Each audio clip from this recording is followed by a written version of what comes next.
Chào các bạn đã trở lại với Miko Slime. Thì hôm nay mình sẽ giới thiệu với các bạn cách khắc phục slime lỏng và slime cứng nha. Ok, bắt đầu thôi. Thì đây là slime của mình. Và slime này nó đang ở dạng như là lỏng lỏng. Thì bây giờ mình sẽ khắc phục slime lỏng trước nha các bạn. Thì đầu tiên các bạn lấy slime ra và nguyên liệu đầu tiên đó chính là dính rồi. Chưa kịp giới thiệu nữa nó đã dính rồi. Thì nguyên liệu đầu tiên đó chính là giấy.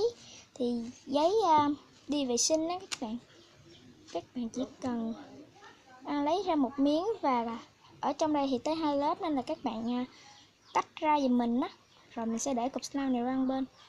Thì cái khăn giấy này là 2 lớp nên là mình sẽ lấy ra một lớp mình bỏ vào trước nha. Ok, hồi nãy mình chưa kịp giới thiệu gì thì nó đã dính rồi. Rồi chúng ta trộn vào slime nhé. Thì cái này là mình trộn bằng slime lỏng mà nó dính nè các bạn, với lại cái dạng nó tưng tưng, rồi trộn vào thôi. Mình rất là thích cái khúc mà trộn slime luôn. Rồi đây nha các bạn, giờ mình nhé.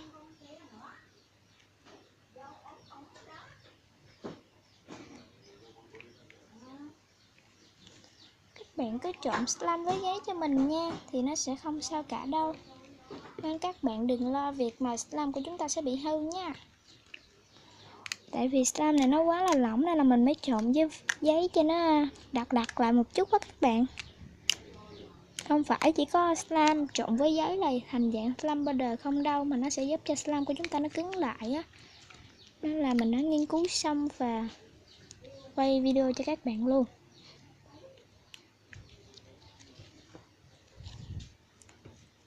Thì các bạn đừng có lo vì việc là cái slime của mình nó sẽ bị hư nhé. Thì cái công thức này sẽ thành công 100% luôn. Rồi khi các bạn trộn cho tới chừng nào mà giấy nó hòa tan với slime hết á, thì lúc đó mới thành công nhé.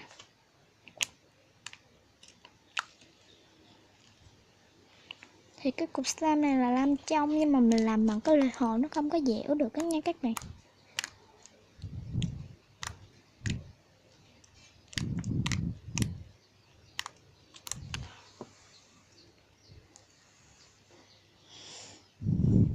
Các bạn có thấy là nó còn giấy không?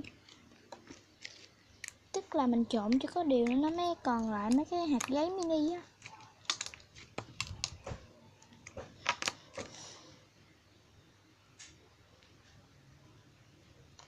Ok, thì mình sẽ cắt cái khúc. Mình sẽ cắt một đoạn video nha. Tại vì nếu mà mình trộn như vậy hoài thì nó rất là lâu nha các bạn. Mình sẽ trộn thêm một tấm nữa nha các bạn.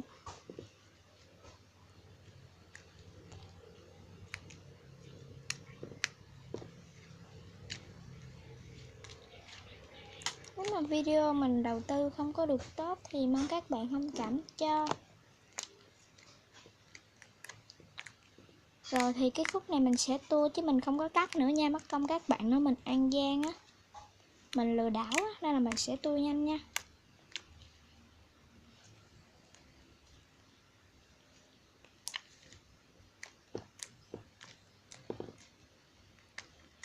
Vâng, và slime của chúng ta bắt đầu nó cứng lại dần rồi đây, nó không có bị tưng nữa.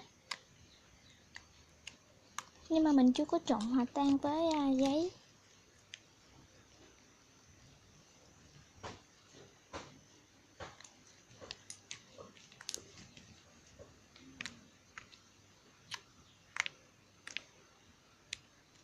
Không biết cái này có thành công không nữa trời. Nhưng mà mình đã thử rồi, mình nghĩ là nó sẽ thành công.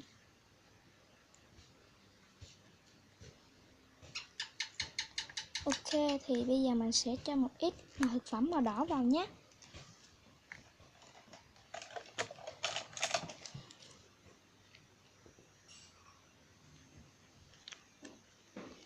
Trong lúc mình trộn thì nếu các bạn có thấy ghê quá thì mình sẽ cắt đi cái đoạn này nhé. Ok, thì một hồi mình trộn màu đỏ thì nó đã ra một cái màu cũng hơi bị ghê. và nó rất là dẻo luôn các bạn ơi. Và nó cứng, nó không có bị bung, nó không có bị tưng á, rất là hết luôn.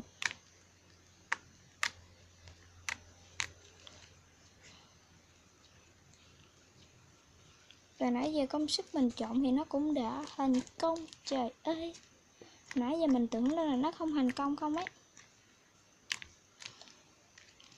Các bạn cứ trộn như vậy cho đến khi mà các bạn cảm nhận được slime của mình nó bắt đầu nó đặc lại thì các bạn nên giùm mình.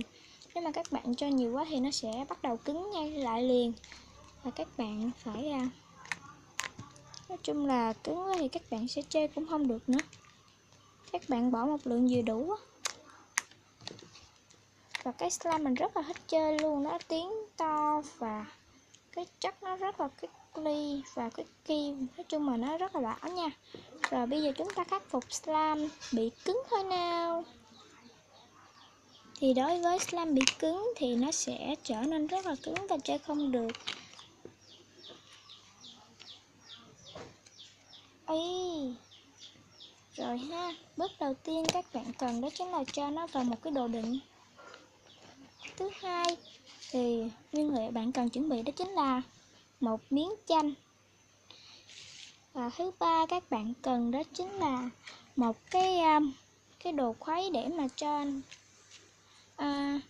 cái tay mình nó đừng có dơ á. Rồi bây giờ mình sẽ cho 2 giọt chanh vào nha.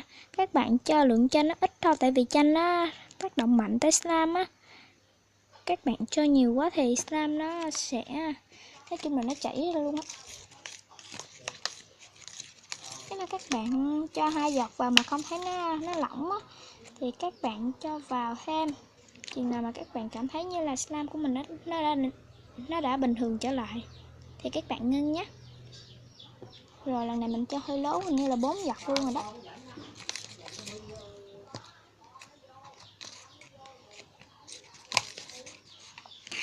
Mình bóc tay luôn đi, mình lấy làm chi ha.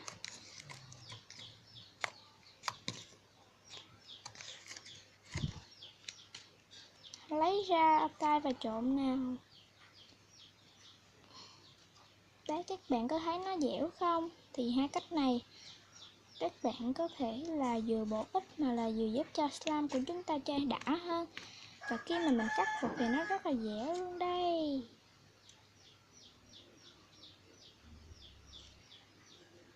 Giống y gan slime mà basic luôn á các bạn. Thì các bạn cho chanh vào border slime cũng được nha.